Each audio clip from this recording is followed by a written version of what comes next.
তোমরা সেই কষ্টের টাকাগুলো দিয়ে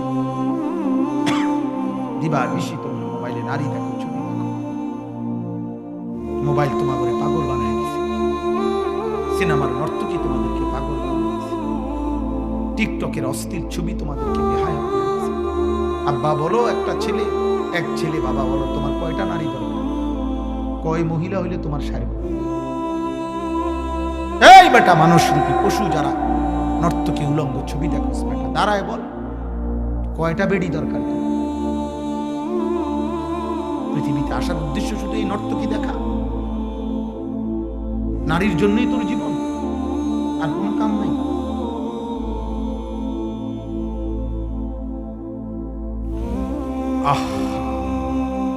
চেহারা দেখেন, চেহারা দেখেন। কিশোর ছেলে যদি 1000 ছেলে হয় এখানে, কমপক্ষে 950 ছেলে সারাদিন এক ওয়াক্ত নামাজ পড়ে।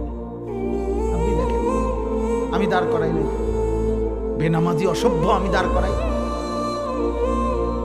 মুসলমানের বাংলাদেশে বাবা মুসলমান, মা মুসলমান, দাদা চাচা চারিদিকে মুসলমান, চারিদিকে মসজিদে আজান হয়, মাদ্রাসা আছে, প্রত্যেকের ফ্যামিলিতে 2-1 হাফেজে কোরআন আছে, কারো শাস্তো ভাই, মামতো ভাই, ফুফাতো ভাই, জ্যাঠাতো ভাই, প্রত্যেকের বংশে 2-4 জন হাজি সাহেব আছে, দাদা হজ করছে, চাচা হজ করছে, মামা হজ করছে।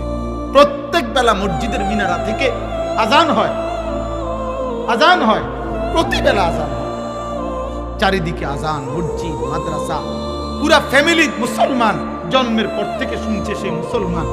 এত কিছুর মাঝখানে থাইকা, মুসলমানের এত কিছুর পরিবেশের ভিতরে থাইকা, মাত্র 16 বছর বয়সী, 14 বছর 18 বছর বয়সী যে ছেলেটা এক ওয়াক্ত নামাজ পড়ে না, তোর চাইতে বড় বেয়াদব, গাদ্দার, মানুষরূপী জানোয়ার আর কেউ হইতে পারে না।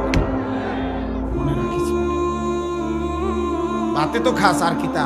আমরা ভাতে খাই, আর কি বেটা অতিরিক্ত দুনিয়া কি ভোগ করছো? বলো নওজোয়ান, বাপ ছেড়ে দিলা, মা ছেড়ে দিলা, আল্লাহ ভুলে গেলা, নবী ভুলে গেলা। তোমার নবীর 23 বছরের কথা মনে পড়ে নাই কোনোদিন? তায়েফের রক্তের কথা তুমি শোনো নাই? তোমার নবী পেটে ক্ষুধার কষ্টে পাথর ভাঙছে শোনো নাই? উহুদের দান শহীদ করা রক্ত নিয়ে তিনি যে খোলা মাঠে পড়েছিলেন বেহুশ হয়ে ঘন্টার পর ঘন্টা, তুমি শুনো? আম্মা জান আয়েশা বলছে সারা রাত নবী উম্মতের জন্য কাঁদতেন। নবীর স্ত্রী বলছে আমি শত শত রাত দেখছি, সারা রাত্রি এক দাঁড়ানোতে থাইকা বহু রাত নবীজি দাঁড়াইয়া দাঁড়াইয়া কাঁদতেন আর চোখের পানি ফেলতেন। খোদার কসম হাদিসে আছে, হাত্তা তাওয়াররামাত কাদামাহু, নবীজির 2টা পা মুবারক ফুলে ফুলে যাইতো, ফুলে ফুলে। যিনি আমার জন্য এত কাঁদলেন, আমি তার কথা একবারও মনে করব না? সেই নবীজির হক এই আমনের 2-4 প্যাকেট বিরিয়ানি, খিচুড়ি, এই উনার 23 বছরের মেহনতের বদলা।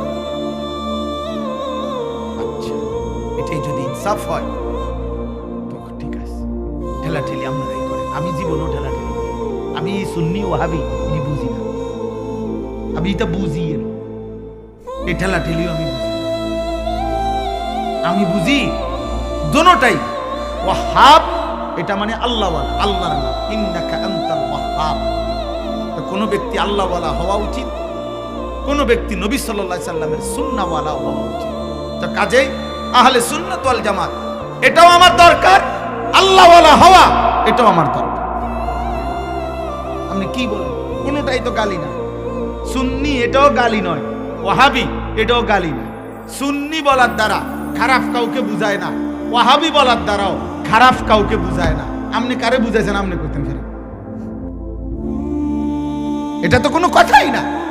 আপনি কারে বলতে চাইছেন ওয়াহাবি? কি বলতে চাইছেন? কারে কারে বুঝাইলেন? কাকে বললেন? এই পৃথিবীর প্রত্যেকটা মুসলমান জানে যে আল্লাহর নামের সাথে সম্পৃক্ত করে কাউকে ডাকা নিষেধ। বোঝেন নাই কথা? কারো নাম রহমান, আব্দুর রহমান, তো তারে রহমান না বলা যায়নি। কারো নাম আব্দুর রহিম, তারে রহিমা বলা যায়নি। কারো নাম আব্দুস সাত্তার, তারে সাত্তারা বলা যায়নি। তো আল্লাহর নাম তো ওয়াহাব। আপনি জিজ্ঞাসা করেন। তো আল্লাহর নাম ওয়াহাব, তো কাউকে যদি আপনি বলেন ওয়াহাবি, তো এটা আল্লাহর নামের সাথে সম্পৃক্ত, মানে আল্লাহওয়ালা, এটা অর্থ হইতে পারে। এটা কেমনে বলবেন? কাউকে সিস্টেম নাই তো, শরীয়ত সম্মত হবে না। আপনি যদি গালিয়ে দিতে চায়, আমাকে ফাঁস করলি টুপিওয়ালা করে কওমি মাদ্রাসার হুজুর নতুন গালি বানান, আলাদা সুন্দর কোন গালি নিজেরা পরিকল্পনা কইরা কি গালি দিলে কলজা ছিঁড়ে যাইব হুজুরা, আপনি এটা বানাইবেন না বুদ্ধি করে। আপনার একটা মিটিং করলেই তো হয় যে একটা ভালো গালি মন মতো গালি বানান, এটা গালি না তো।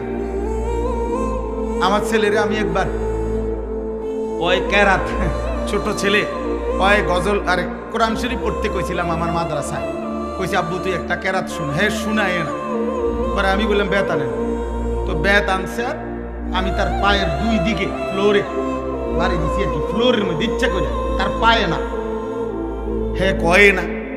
পরে কইলাম যা থাক, কইতো না, পরে বাসার যখন আসছি আমার কাছে আঞ্জা করে দিয়ে রাখলাম, দুপুরে যে আমার এই মার্সেল লাগছে না, কিছে না লাগছে না, হেতে মনে করছে আমি মারছি ঠিক, কিন্তু লাগছে না পাই। আসলে তো আমি ইচ্ছা করে কি করি না, আপনি আম করে গালি দিবেন, আমরা তো লাগছে না গায়ে, এটা গালি হইছে না তো। আপনি এটা গালির মতো গালি দেন, তো এই আপনারা আখেরাতে বুঝে হইব, ফেরেশতায় তো জিগাইব গালি দিছো কেন, তখন না বুঝাইব। আমার শায়েখ আল্লামা মুফতি মুশতাকুর নবী সাহেব বলে, হাসরের ময়দানে না দেখবেন কার মা আছে কার মা নাই। দুনিয়া তো আলহামদুলিল্লাহ সবারই চলছে, চলছে না? দুনিয়া কম বেশি চলে না সবাই, কথা বলেন না? আখেরাতে না দেখবেন ऐसे रहे या वैसे रहे वहां देखना फिर कैसे रहे। দুনিয়া এভাবে বা ওইভাবে কোনো না কোনো ভাবে রাত ভোর হয়ে যাবে, দিন সন্ধ্যা হয়ে যাবে। আসল দেখার বিষয় আব্বা ওইখানে কেমন থাকে। বাসর রাতও ভোর হয়, ফাঁসির রাতও ভোর হয় না? তাহলে কোনো রাতই তো বাকি থাকে না, কোনো দিন তো বাকি থাকে না। সুখের অট্টালিকার থেকেও কবরে মানুষ যায়, জীর্ণ কুঠির মাটির ঘর থেকেও তো মানুষ কবরে যায়। হাজার কোটি টাকার মালিকও তো কবরে যায়, রাস্তার ফকিরও তো কবরেই যায়, যায় না? তাহলে দুনিয়া থেমে থাকে কারো? আজকে এটাই কথা, আখেরাত মনে করো, আখেরাত। প্রিয় কিশোর, প্রিয় যুবক, বাপ তোমারে ধমক দেওয়া মাকসাদ না, কিন্তু তোমরা বল, একটা ছেলে তাকাও, পিছনের দিকে তাকাও, তোমাদের এলাকার ছেলে সর্বোচ্চ 20 কিলোমিটার জায়গা থেকে তোমরা আসছো, তোমরা এইটুকু অল্প জায়গার মানুষ। তোমরা বলো ভাই, তোমরা যদি এত পরিমাণ অংশ, একটি প্রজন্ম, তোমরা এখন তোমরা যারা কিশোর যুবক 40-এর নিচে, সর্বোচ্চ 15 থেকে 40, এই 25 বছরকে বলে হয় যৌবন, মূল। আর 10-এর পরে 15-র আগে এই 5 বছরকে বলে হয় কিশোর, কিশোর যুবক। তাহলে 10 ঊর্ধ্ব, এরপরে 40-এর নিচে যাদের বয়স, তারা একটা প্রজন্ম, এই মুহূর্তে তারা একটা জেনারেশন।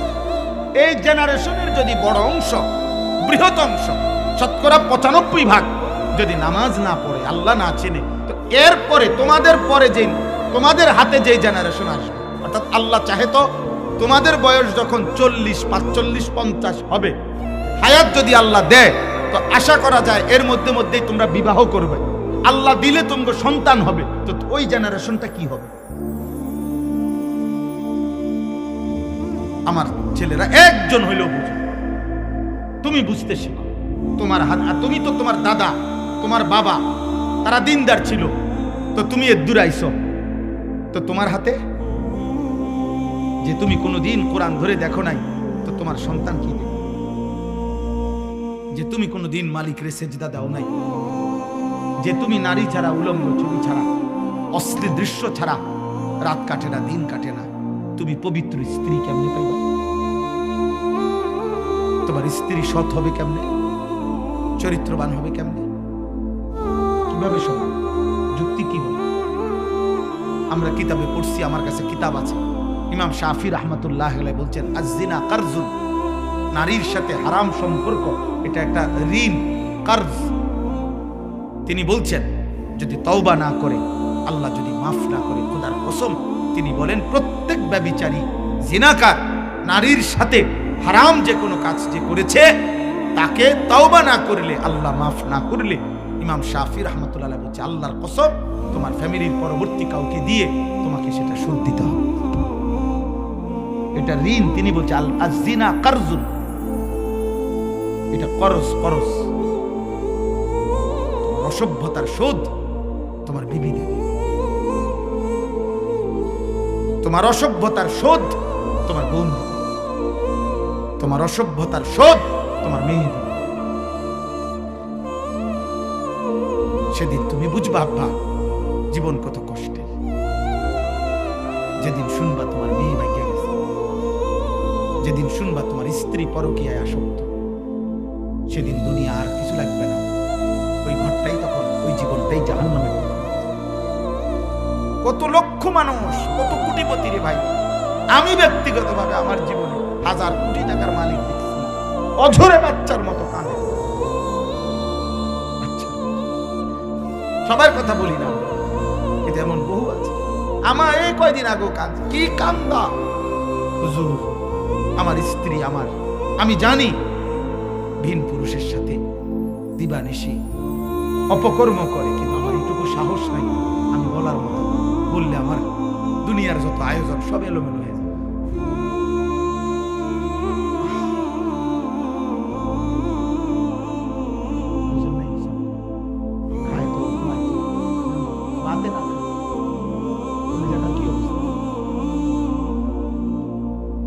জিন্দা লাশ, এটা একটা জীবন্ত লাশ ছাড়া আর কিছু বেটা। আমি হাত জোড় করে বললাম, আমি ব্যক্তিগতভাবে কিশোর ছেলে নিয়ে, যুবক ছেলে নিয়ে কাজ করি, মানে আমার এটা ফিকির, আমার একটা ফিকির। এটা সারাদিন ভাবি, চাইয়া থাকি কি করে, কেমনে হাঁটে, কি কইতে চায়, কি করতে চায়, এটার উপরে বিশ্লেষণ ইচ্ছা করে। আমি আমার শায়েখের কাছে বলছি যে হুজুর এক একজন এক এক দিকে কাজ করে, আমি একটা কাজ করি, নওজোয়ানের উপরে কাজ। আলহামদুলিল্লাহ আমি মাদ্রাসায় আল্লাহর দয়ায় 118 শতক জায়গা, প্রায় 2.5 কোটি টাকার উপরে জায়গার দাম, জায়গা কিনছি, বায়না করছি। আমি নওজোয়ানদের জন্য আলাদা সারা বাংলাদেশের স্কুল, কলেজ, ইউনিভার্সিটি পড়ুয়া অথবা বেকার ছেলে বছরের যেই কোনো দিন যার যেটুকু সময় আছে ওইটুকু সময়ের জন্য আসবে, দিন শিখবে, আল্লাহ চিনবে, আখেরাত চিনবে, সূরা কেরাত, নামাজ চিনবে। এরকম একটা পূর্ণাঙ্গ বড় মাদ্রাসা করার আশায় আমার বাচ্চাদের মাদ্রাসা আছে, হেদায়েতুন নাহু জামাত পর্যন্ত প্রায় 500 ছাত্র আছে আমাদের মাদ্রাসা, 36 জন শিক্ষক কর্মচারী আছে। সেটা আলহামদুলিল্লাহ চলতেছে ভালো, কিন্তু এই আলাদা আরেকটা মাদ্রাসা করতে চাই। এই বছর আমি গত বছর 2025 সাল প্রায় 500 ছেলে স্কুল কলেজের আমরা 2 বারে 2 পরীক্ষার বন্ধে 3 দিন করে 6 দিনে আমার মাদ্রাসার 34 জন শিক্ষক এবং বড় ছাত্র দিয়ে আমরা 3 দিনে 500 স্কুল কলেজের ছেলেকে ওযু, নামাজ, সূরা কেরাত, দোয়া, কালাম শিখাইছি। আলহামদুলিল্লাহ, একবারে লিস্টি করা, রেজিস্ট্রেশন করা। উদ্দেশ্য একটাই যে মুসলমানের বাচ্চা দিন শিখবে। আমার স্লোগান এটা, যে আসবে যখন দিন শিখবে তখন, যার সময় যতক্ষণ দিন শিখবে ততক্ষণ। এই যতক্ষণ হয়। আমরা অনেক আল্লাহর বান্দা সারা বাংলাদেশ থেকে, আমি ওই হ্যান্ডবিল ছাপাইছি টাকার জন্য, যে আমার এই অনেক বড় টাকার স্বপ্ন, তাকে আমি আমার হুজুরে বলছি শায়েখের কাছে যে হুজুর আমার একটা আশা, সর্বাধিক মানুষ ওইখানে টাকা দিলে সবার ভালোবাসা এটা হবে। আমরা এক নামাজের মুসল্লা পরিমাণ, এক জায় নামাজ পরিমাণ জায়গার দাম 4200 টাকা। যে কেউ দিলে সারা বাংলাদেশ থেকে আমরা তাকে আমাদের মাদ্রাসার সদস্য বানাই, আজীবন উন্নয়ন সদস্য বানাই। আপনাদেরও সুযোগ থাকলে দিয়ে আল্লাহ তাআলা আপনাদেরকে তৌফিক দান করেন, আল্লাহ আপনাদেরকে কবুল করেন। আমার তর্জমাটা শুনেন, আমার কথা শেষ। আমার ভাই, আমার নওজোয়ান, আমার বাবা, সবার কাছে আজকে আমার এতটুকুই কথা, আখিরাত বলেন না কি? সবাই বলেন, সবাই বলেন আখিরাত বলেন, সবাই বলেন। মুমিনের ফিকির আখিরাত, মুসলমানের পরিচয় যে সে আখিরাত চিনে। আপনি খান, ঘুমান, বাজার করেন, ব্যবসা করেন, আপনি বিয়ে করেন, কামাই করেন, 100 কোটি টাকার মালিক হন, কোনো অসুবিধা নাই, শুধু আখিরাত ভুলবেন না। কথা বলে না, কি ভুলবেন না? আখিরাত। টাকা উপার্জন করা গুনাহ না, বাজার ব্যবসা, মেল, ফ্যাক্টরি, গার্মেন্টস কোনোটাই গুনাহ না। আখিরাত না বললেই হলো, হালাল হারাম চিনলেই হলো, আল্লাহর কথা মনে থাকলেই হলো, নবীর কথা মনে থাকলেই হলো, শরীয়তের হুকুম মনে থাকলেই হলো। আল্লাহ আমাদেরকে তৌফিক দান করে। চলেন তরজমা শুনেন। এই কাগজটা আমার মাদ্রাসার কাগজটা, এটা রাইখেন। এটার মধ্যে ঠিকানা আছে মাদ্রাসার, এবং বিকাশ নাম্বার আছে, অ্যাকাউন্ট নাম্বার আছে, এখানে ওই আবেদনটা আছে, কথাটা লেখা আছে যেটা মুখে কইছি। আপনারা মন চাইলে অংশগ্রহণ করতে পারবেন, যার মন চাইছে। আল্লাহ তৌফিক দান করে। চলেন, ইন্নাল্লাযীনা লা ইয়ারজুনা লিকাআনা, এই আমি যে আয়াতগুলো পড়ছি এবার শুধু তরজমা বলি। আল্লাহ তাআলা বলেন, চারটি জীবনে যার আয়োজন, চারটা মানে জীবনটা যে পার করছে চারটা বিষয়ে। কয়টা বিষয়ে বলেন না, বলেন। শেষ ভাই, আর এই 2-3 মিনিট। জীবনটা যার চলছে কয় বিষয়ে? আল্লাহ বলেন, মনে রাখবা তার ঠিকানা, তার সারা জীবনের বিনিময়ে শুধুই জাহান্নাম। শুধুই কি? জাহান্নাম। ইন্নাল্লাযীনা লা ইয়ারজুনা লিকাআনা, জীবনটা যার এমন চলছে যে চলার দ্বারা বোঝা গেছে সে মূলত জান্নাত চায় না, আল্লাহর সাক্ষাৎ চায় না। এই 1। 2, ওয়ারাদু বিল হায়াতিদ দুনিয়া, দ্বিতীয়ত যখন যেটুকু দুনিয়া পাইছে দুনিয়া নিয়েই খুশি হয়ে গেছে। দুনিয়া নিয়েই কি হয়ে গেছে? খুশি হয়ে গেছে। আমার মেজো বোনের বিয়ে যখন হয়েছে, আমি তখন ছোট, এই প্রাইমারি পড়ি, খুব সম্ভব 3-4-এ পড়ি।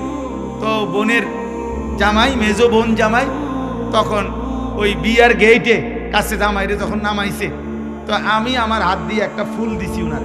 তা আমি, অন্যরা বলছে যে বউয়ের ভাই, মেয়ের ভাই, তো আমারে ওই প্রথম উনি দুলা ভাই 100 টাকা দিছে।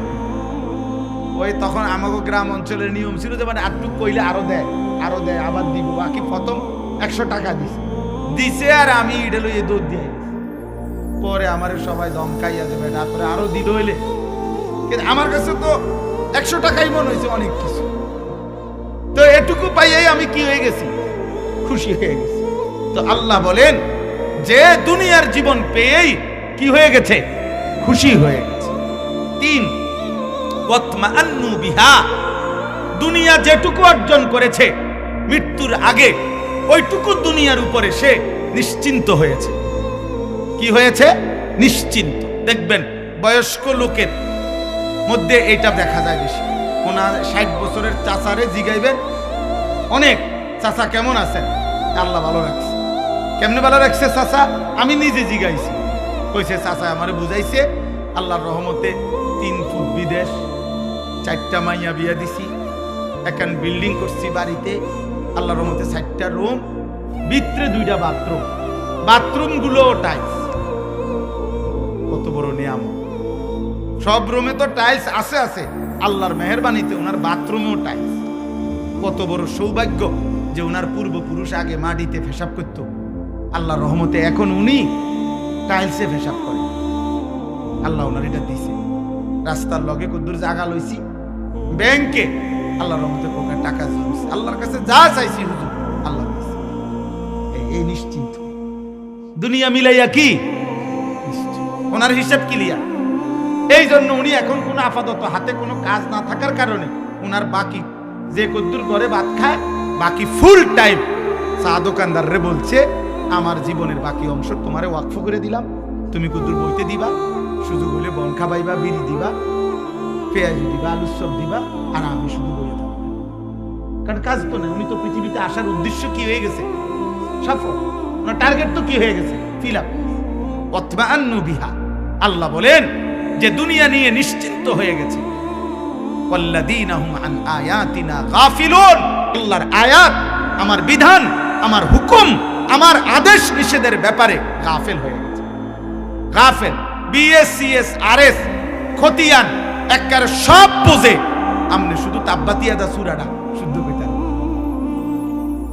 কুল হুয়াল্লাহু আহাদ আমনে জিগান না, আত্তাহিয়াতু শুদ্ধ করে কর না হুজুর, ইডি আমরারে কইয়া শরম দিয়েন না, আমরা কোন রকম দুঃখে খাইয়া হইয়া তাও আখিরাতের ব্যাপারে কোনো হিসাব। মন মতো নামাজ, মন মতো সূরা, 4 রাকাত নামাজ পড়ছে সুন্নত, মনে 1.5 মিনিটে ফুরে গেছে।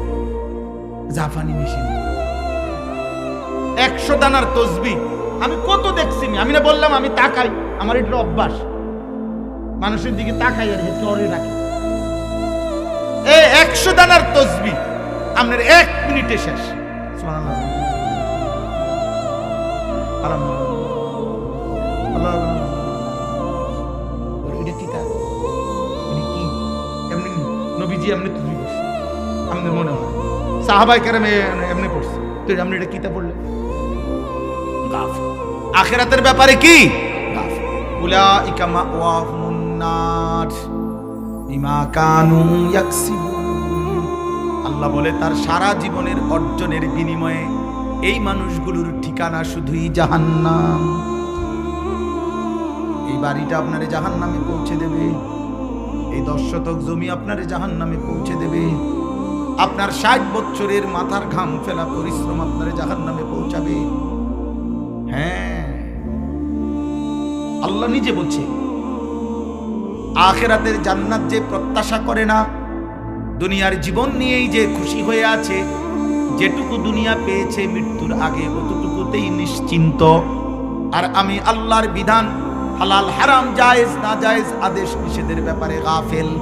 আল্লাহ বলে তার সারা জীবনের অর্জনের বিনিময়ে জাহান্নাম। ইন্নাল্লাযীনা আমানু ওয়া আমিলুস সালিহাতি, আল্লাহ বলেন তার বিপরীতে যারা পূর্ণ ঈমানদার হয়েছে, সবগুলো নেক আমল করেছে, ইয়াহদিহিম রাব্বুহুম বিঈমানিহিম তাজরি মিন তাহতিহিমুল আনহারু ফি জান্নাতিন নাঈম। সুবহানাল্লাহ, এটা সাংঘাতিক কথা বলছে আল্লাহ। আল্লাহ বলছে ঈমানওয়ালা আমলওয়ালা বান্দা আমি আল্লাহ ওয়াদা দিলাম তোর ঈমানের বরকতে, তোর সেজদার বরকতে, আমি আল্লাহ নিয়ামতে নিয়ামতে ভরা জান্নাতে, ঝর্ণা ধারা বেষ্টিত জান্নাতে আমি আল্লাহ বান্দা নিজে তোমারে পৌঁছে দেব। আমি দিও ইয়াহদিহিম রাব্বুহুম, আল্লাহ বলে বান্দা আমি জান্নাতে পৌঁছে দেব, আমি দিয়ে আসবো, আমি তোমারে দিয়ে দেব পৌঁছিয়ে।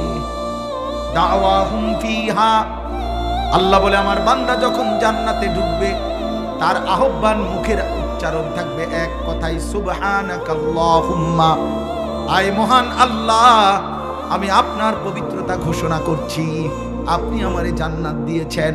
ওয়া তাহিয়াতুহুম ফিহা সালাম, আর পুরা জান্নাতের চতুর্দিকে যে যাকে দেখবে শুধু বলবে আসসালামু আলাইকুম, আল্লাহ আপনার শান্তিতে রাখুক, আমারও শান্তিতে রাখুক। চারিদিকে শুধু শান্তি আর শান্তি, সুখের কথা। ওয়া আখিরু দাওয়াহুম আনিল হামদুলিল্লাহি রাব্বিল আলামিন।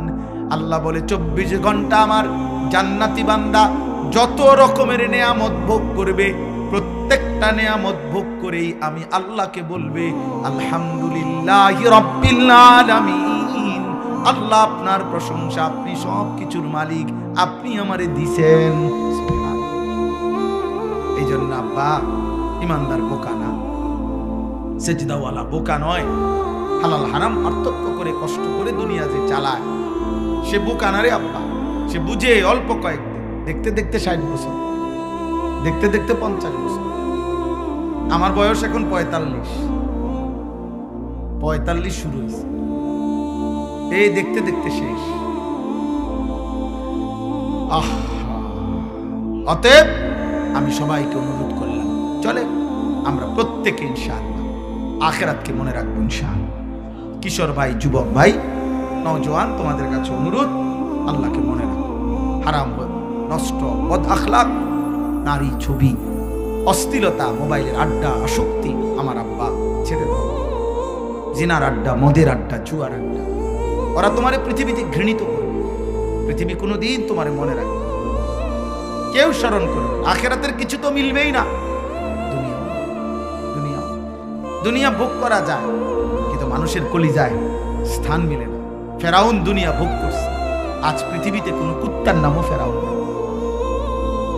নমরুদ দুনিয়া ভোগ করছে রে আব্বা, আজ পৃথিবীতে কোনো কুত্তার নামও নমরুদ। আবু জেহেলের নাম পৃথিবীর মানুষ কোনো কুত্তার নামও রাখে না। আবু লাহাবের নাম পৃথিবীর মানুষ কোন কুত্তার নামও রাখে, কিন্তু 1450 বছর আগে এক কালো নিগ্রু গোলাম, হাবশি গোলাম আল্লাহকে সেজদা দিছে, নবীর ভালোবাসা কলিজায় ধারণ করে কবরে গেছে। 1450 বছর পরে সেই বেলাল আজ লক্ষ কোটি ইমানদারের সন্তানের নাম। বেলালকে আর পৃথিবী কোনোদিন ভুলে নাই। আমি এই জন্য বলছি আগামী 1000 বছর পরেও, 1000 বছর পরেও ইনশাআল্লাহ আমার বাংলার মাটিতে যেই বাচ্চাটা জন্ম নিবে, ওই বাচ্চাটাও 10 বছর বয়সে আমার বাংলার ইমানদার যুবক, দেশপ্রেমিক যুবক, 33 বছরের তাগড়া জওয়ান শহীদ শরীফ উসমান হাদি রাহমাতুল্লাহ আলাইহি তার নাম স্মরণ করবে। হাদি আর কোনদিন মরবে না। সোনার অক্ষরে পৃথিবীর ইতিহাসে তার নাম লেখা হয়ে গেল।